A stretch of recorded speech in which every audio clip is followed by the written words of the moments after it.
আমার প্রিয় ছাত্রছাত্রীদের চলছে গ্রীষ্মাবকাশ, তাই তাদের বিনোদনের জন্য একটি গল্প উপহার দিচ্ছি।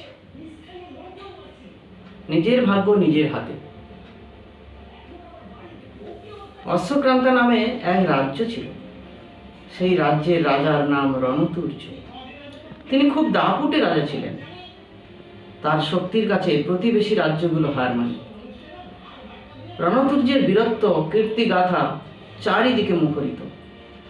একদিন রণতুর্যের রাজসভায় এক জ্যোতিষী এলেন।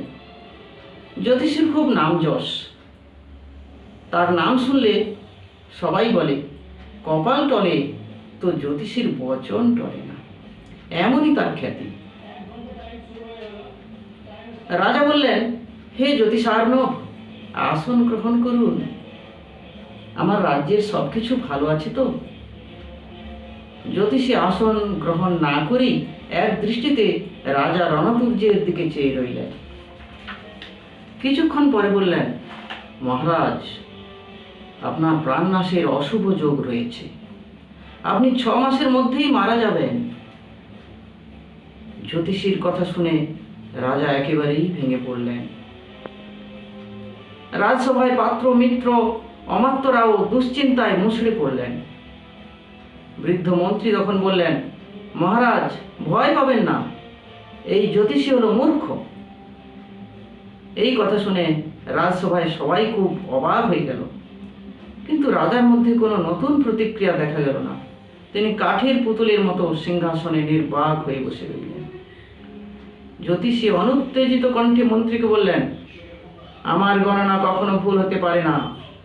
এই বলে জ্যোতিষী আবার ভূর্জপত্রে রাজার ভাগ্য পরীক্ষার নানা জ্যামিতিক ছবি ও অঙ্ক করে জানালেন যে তার গণনা অভ্রান্ত। রাজা ভীত হয়ে পড়লেন। প্রতি মুহূর্তে যেন মৃত্যুর ঘণ্টাধ্বনি শুনতে পাচ্ছেন। মন্ত্রী আবার জ্যোতিষীকে বললেন, কিছু মনে করবেন না, বলুন তো